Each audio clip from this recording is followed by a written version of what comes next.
O Sol, a 150 milhões de quilômetros de distância, é a nossa principal fonte de luz e calor. Ele emite uma quantidade enorme de energia na forma de ondas eletromagnéticas. Parte dessa energia atinge a Terra. As ondas de luz encontram no caminho a atmosfera terrestre, que tem papel fundamental na formação do nosso clima. A atmosfera é uma camada de gases que envolve completamente toda a superfície do nosso planeta.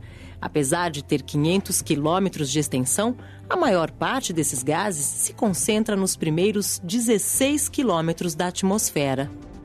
Quando os raios do Sol alcançam a atmosfera, parte da luz é refletida de volta para o espaço. A maior parte, cerca de 65% dos raios, atravessa a atmosfera e atinge a superfície da Terra. O solo, os oceanos, as florestas, as montanhas, os seres vivos, as vilas, as cidades, tudo isso, aquecido pela luz do Sol, passa a emitir calor. Boa parte desse calor liberado é absorvida por alguns gases que compõem a atmosfera e, dessa maneira, fica retida junto à superfície. A atmosfera funciona como uma imensa estufa que cobre todo o planeta. Estufas, como esta daqui, são estruturas de vidro, de lona ou de plástico transparente, que permitem a passagem de luz. Os raios solares atravessam e chegam ao interior da estufa, aquecem o chão e todos os objetos que estão dentro dela. Eles passam, então, a emitir calor.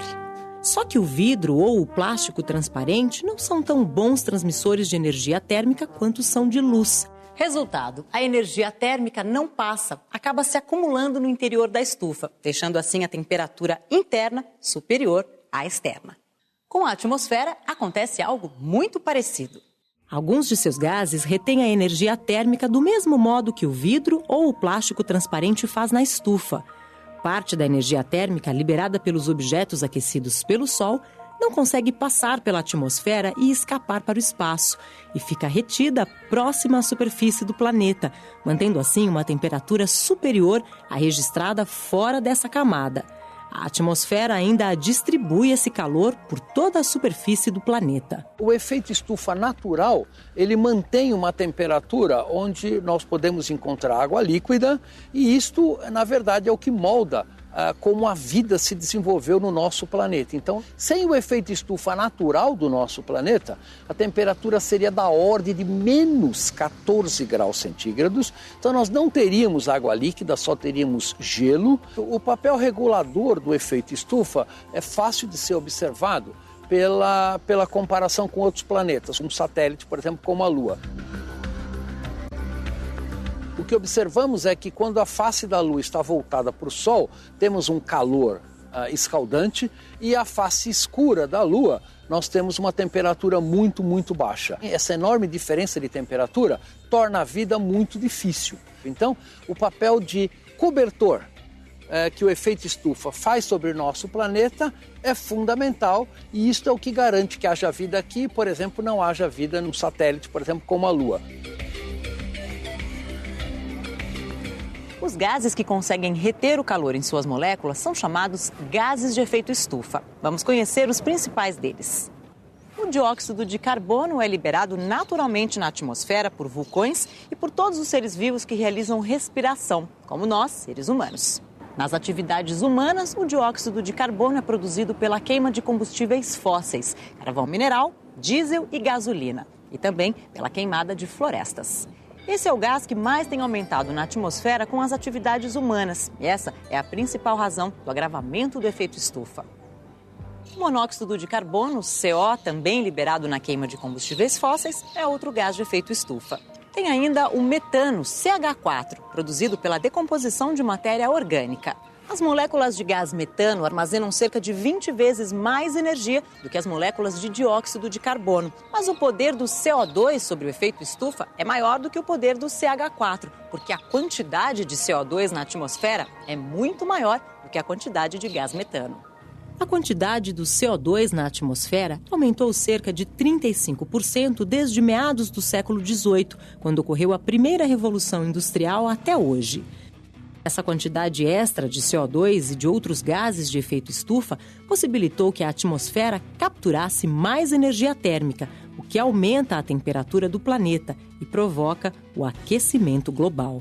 Desde o início da Revolução Industrial, quando o homem descobriu que tirando carvão, petróleo ou gás natural, do subsolo terrestre, queimando, você pode produzir energia e trabalho, o homem começou a lançar, então, gases de efeito estufa e aumentando o efeito estufa natural no nosso planeta. A quantidade de gás carbônico que a gente lançou é tão grande que transformou a físico-química da atmosfera. Então, hoje, nós temos uma concentração de gás de efeito estufa maior que é capaz de segurar mais esse calor. Ou seja, é como se nós tivéssemos colocado um segundo cobertor. A poluição do ar provoca mudanças na composição da atmosfera, aumentando o efeito estufa.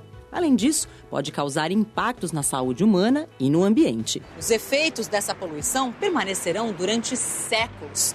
Mesmo que parássemos de emitir CO2, de repente, ainda sentiríamos os efeitos desse gás estufa por muito tempo. Ou seja, ainda hoje estamos sentindo os efeitos do gás carbônico produzido há 100, 200 anos. Quando a ciência conseguiu colocar num gráfico a temperatura dos últimos 800 mil anos até hoje, você começa a perceber que existe uma pequena variação e ela é muito cíclica, ou seja, ela tem um formato assim, sobe um pouquinho, dá umas osciladas, desce, a oscilada sobe, dá uma oscilada. Após a Revolução Industrial, a gente percebe uma tendência de elevação. Nitidamente, ela é uma linha horizontal que sobe rapidamente na ponta, que a ponta é onde nós estamos vivendo hoje. Hoje nós estamos fazendo variações de 10 mil anos em 100 anos. Desde 1988, quando a ONU criou o IPCC, painel intergovernamental sobre mudanças climáticas, cientistas de todo o mundo estão estudando as consequências da intensificação do efeito estufa e do aquecimento global. Primeiro, o derretimento de geleiras e, particularmente, do gelo que é armazenado na região ártica e na região antártica. Estamos observando também um aumento do nível do mar. Então, por exemplo, todas as áreas costeiras mais baixas, estou falando do estado da Flórida, nos Estados Unidos, por exemplo, é capaz de quase desaparecer. A Baixada Fluminense certamente vai ter problemas enormes, Parte desse CO2 está sendo absorvido pelos oceanos e está causando a acidificação dos oceanos. Então, os oceanos, além de estarem se aquecendo, estão também se tornando mais ácidos.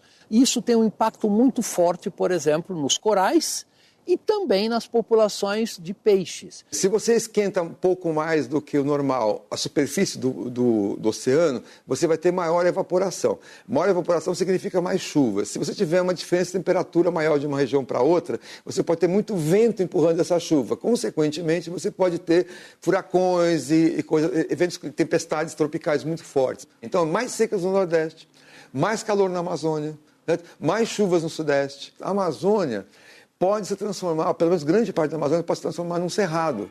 Hoje, os cientistas não têm mais dúvidas de que esse aquecimento é provocado por atividades humanas. Se a gente for olhar historicamente, é nítido que países que começaram a se industrializar mais cedo, e que consumiram muito carvão na sua primeira etapa de industrialização, são países que têm maior responsabilidade. Da Inglaterra, da Alemanha, dos Estados Unidos, são os países que se industrializaram na frente. Hoje estamos todos no mesmo barco. E tem países que, até pelo tamanho da sua população e pelo tipo de energia que consomem, tem uma relevância muito grande. São 18 países que juntos pegam mais do que 90% das emissões de gás de efeito estufa hoje. Certamente, os maiores emissores de gás de efeito estufa são dois, a China e os Estados Unidos. O último relatório divulgado pelo IPCC foi em 2013. Neste documento, os cientistas analisam 3 possíveis cenários para o futuro do nosso planeta ainda neste século. A concentração de dióxido de carbono há 150 anos atrás na nossa atmosfera era de 280 partes por milhão, que é a unidade com a qual se mede a concentração desses gases. Hoje, ela está em torno de 400. O cenário mais otimista prevê que até o final desse século, essas concentrações se estabilizem em torno de 600 partes por milhão. O cenário, digamos, mais realista é que essa estabilização só ocorra, digamos, da ordem de 800 a 900 partes por milhão, e o cenário onde a gente não faça absolutamente nada para reduzir as emissões de gases de efeito estufa é de que a concentração de CO2 pode atingir 1.200 a 1.400 partes por milhão. Esses 3 níveis podem levar a um aquecimento da ordem de 4 graus centígrados na mais otimista, 6 graus centígrados num cenário realista e até 7 ou 8 graus centígrados de aquecimento num cenário pessimista. Como é que a gente pode fazer para reduzir a emissão de gás de efeito estufa, né? A atividade humana que mais emite gás de efeito estufa é a geração de energia. É o consumo e geração de energia. A gente tem que encontrar tecnologias, né, que dispensem o uso do petróleo, do carvão, do gás natural, né? Ou seja, automóveis elétricos, desde que a energia elétrica seja gerada por energia solar, a própria energia solar para substituir usinas elétricas a carvão e usinas elétricas a petróleo, né? A energia eólica, a energia dos ventos, né? A humanidade vai ter que alterar o seu modo de desenvolvimento. Nós praticamente não temos outra alternativa senão a fazer isso. E quanto mais cedo medidas de redução de emissão de gás de efeito estufa forem tomadas, menores serão os custos no futuro, menor será os danos socioeconômicos que essa alteração vai ocorrer. Você acabou de saber a importância do efeito estufa natural para a manutenção da temperatura e do clima do nosso planeta. E viu como nós, seres humanos, estamos alterando a atmosfera e isso está aumentando a temperatura da Terra. Agora, com todo esse conhecimento, você poderá se posicionar e enfrentar os desafios que vêm por aí para toda a humanidade. Bons estudos!